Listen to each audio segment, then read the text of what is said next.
Is silver the canary in America's coal mine?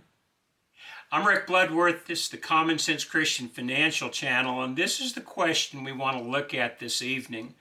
I think everybody is pretty much familiar with the analogy of a canary in a coal mine, but for the few of you who may not, canaries were used to be able to determine whether or not the air in the coal mine was still good or not, still breathable.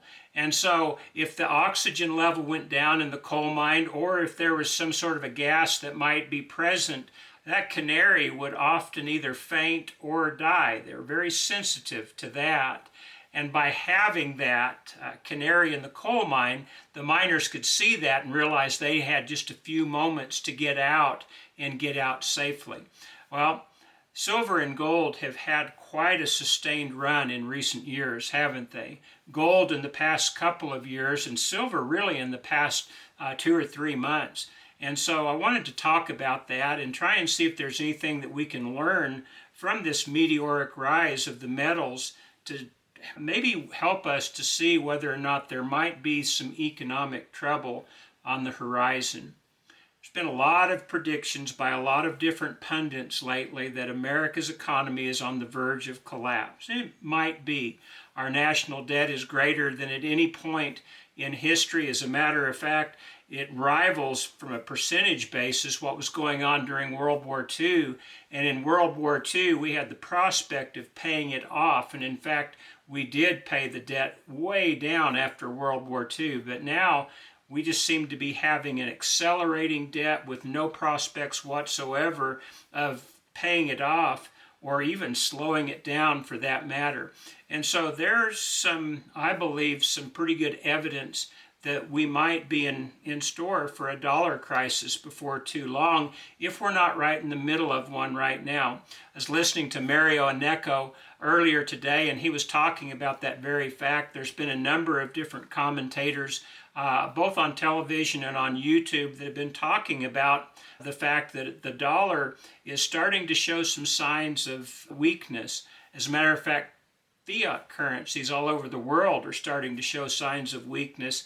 And it might be something that we need to be attentive to, because once currency starts to have trouble, sometimes it's very hard to slow that trouble down, and it could eventuate in an actual collapse. And so, are we on the verge of a collapse? Is this rise in the precious metals really a reflection of the decline in the US dollar in other currencies? And so I wanted to talk about that. I wanted to look a little bit from a historical basis of some similar concerns, though, before we get too far into this discussion.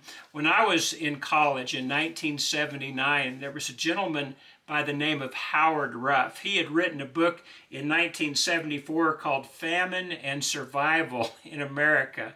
A real cheery title, fairly self-explanatory.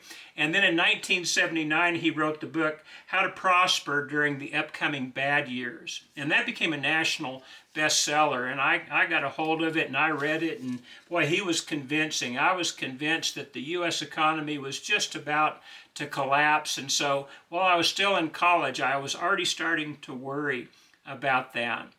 And then got involved in business and was going along, and another book came out. It was one by an author that I really liked. His name was Larry Burkett.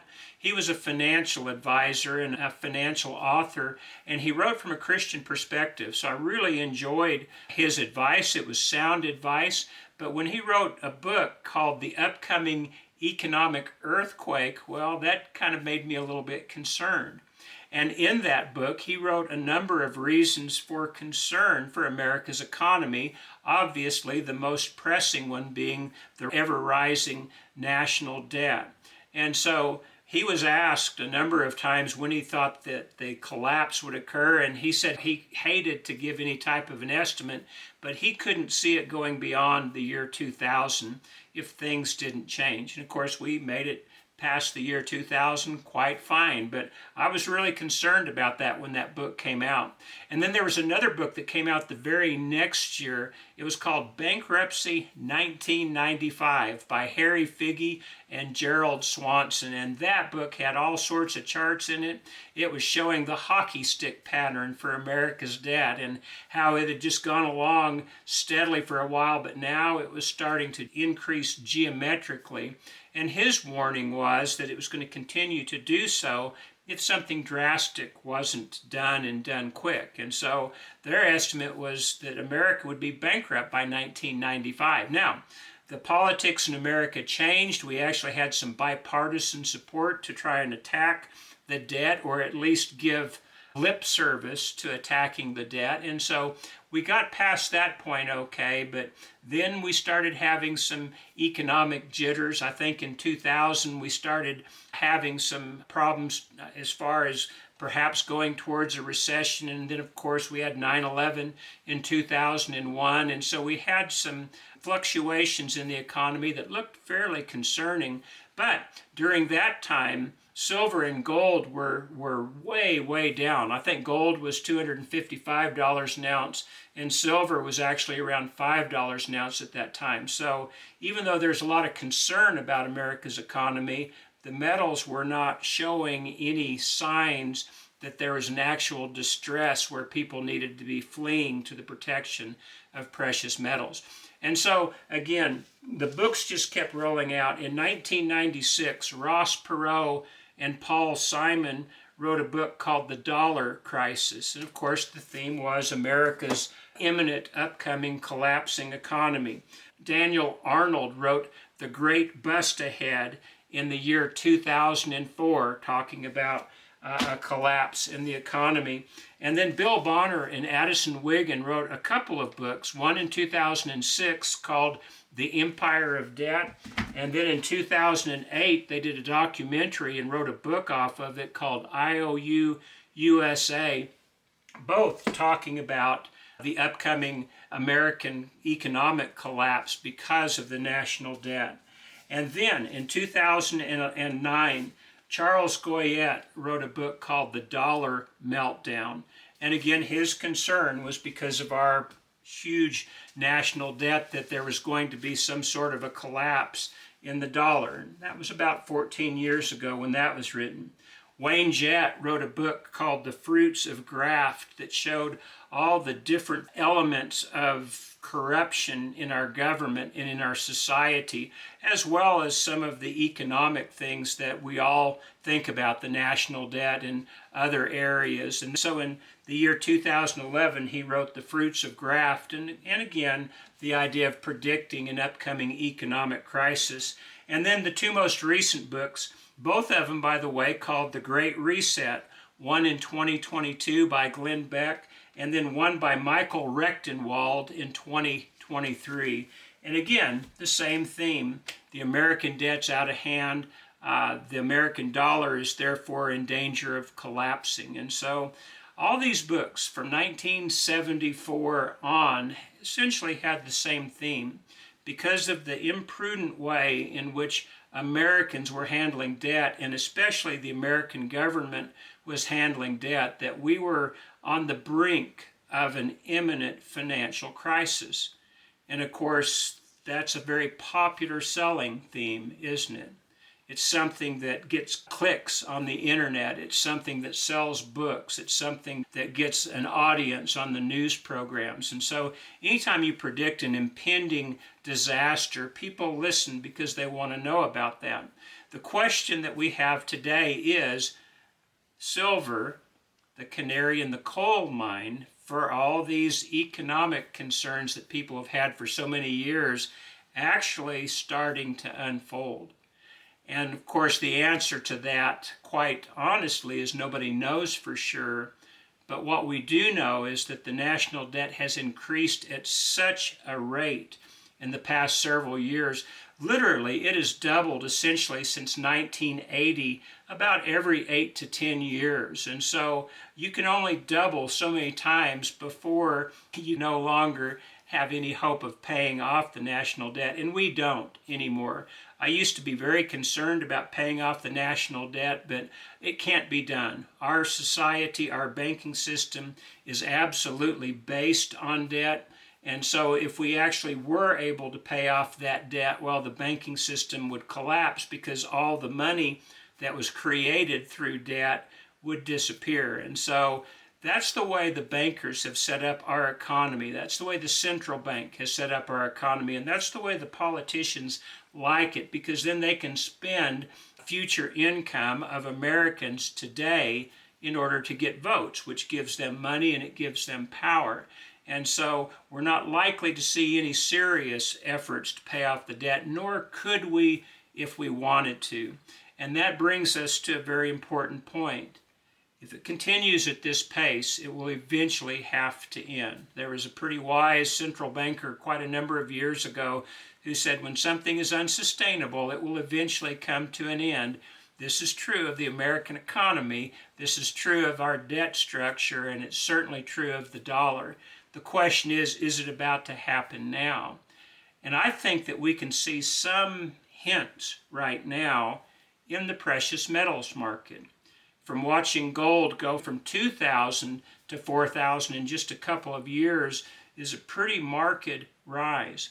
And then to watch silver in the last 2 years go from $25 an ounce to $67 an ounce as of this afternoon, December 17th of 2025, we can see that it has nearly tripled during that time. And in the last 3 months, it's gone from $40 an ounce up to $67 an ounce today, with very few interruptions in between. The reason that this is so serious is because it is in central bankers' direct interest to suppress silver and gold, and they haven't been able to in recent months or recent years.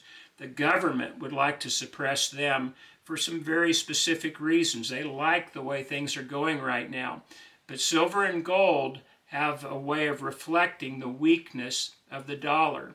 Even if the dollar is doing good against other worldwide currencies, it's doing terrible against real money, precious metals. And that, I believe, is a fairly strong indicator. It's different, certainly, from the year 2000 when we were having a recession. It's even different from 2011 when they started to skyrocket, but they came right back down. This time, precious metals seem to be untethered. They seem to be unstoppable, even by forces that would like to stop them. And so some of these forces, J.P. Morgan is a great example, have actually gone from being short the market to being long the market. I've heard people talk about them having possession of a physical stockpile of silver of 750 million ounces. Now, whether that's for their clients or for themselves or a combination of the two, it really doesn't matter. They now have a direct interest in silver going up, and I don't believe they'd be taking that position if they didn't think it was going to. You can say all you want about the evil of these big banks, and I think you'd be right, but they're not stupid, and they're starting to get into silver right now. The U.S. government has claimed that not only gold, but silver is a strategic asset, and so we start to see these things come into play, and I believe that's the reason that we're seeing finally these two metals, gold and silver, becoming decoupled from the dollar. Are they out of control? Well, they're not out of control, but they may be reflecting that the dollar and our profligate spending for so many years is finally coming to an end. It may, in fact, be a canary in a coal mine. How much longer do we have? Who knows? Certainly less time than we did in 1974 and less time than we did in 1996 and 2006 and 2022 and 2023. By definition, we're closer to an economic downturn, but we also are seeing the signs now in ways that we have never seen them during our lifetimes before, and I believe it would be prudent for us to start paying attention to it. Well, what can we do? Most of us in this community have already taken steps to try and get a certain savings in silver and in gold, but there's some other things as well. Somebody was asking me about food storage, and while I certainly don't have any specifics about food storage, I would recommend that everybody have at least a 2-month supply of food on hand. And I'm not talking about getting wild on this. You can buy a couple of 50-pound bags of rice and beans and have them on hand. Hopefully you'll never have to use them. Hopefully it'll just be wasted money down the drain. But if you do, it's going to be nice to have that food because there's a lot of calories in that food. And then you can get more diversified from that. You can buy canned goods. A lot of people buy food that has a long-term shelf life, such as 20 years. These meals ready to eat will last sometimes indefinitely. You wouldn't have to live off of that for very long, but if something did happen and you needed it, you'd be awfully glad you had it. So I would have some sort of provision for food for at least a couple months' supply. And for those of you who are in my position where you have kids who might not be able to do that, you might want to put a little bit by in store for them as well.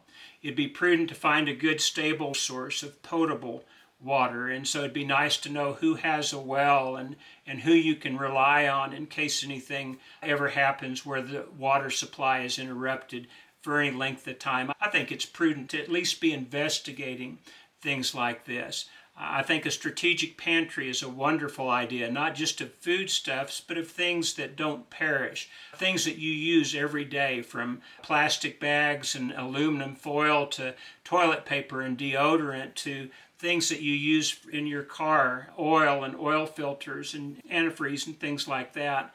Wouldn't hurt to have a few of these things stocked up a little bit. With the value of the dollar going down, prices are only going up. So anything you buy today, if it's something you'll definitely use tomorrow, it's not wasted money. You're buying it on sale.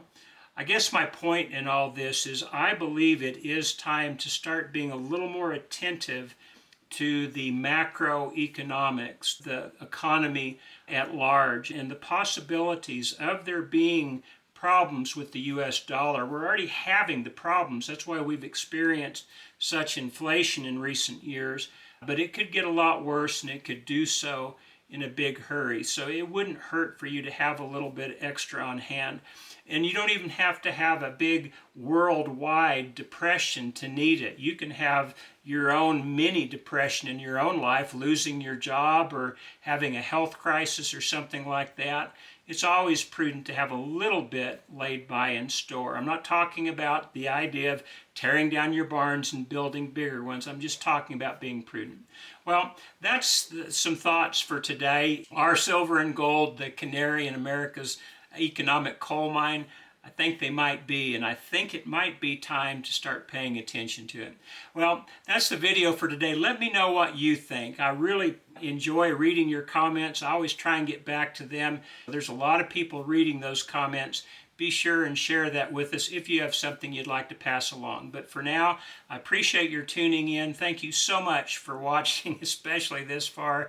I hope we'll see you again next time. God bless.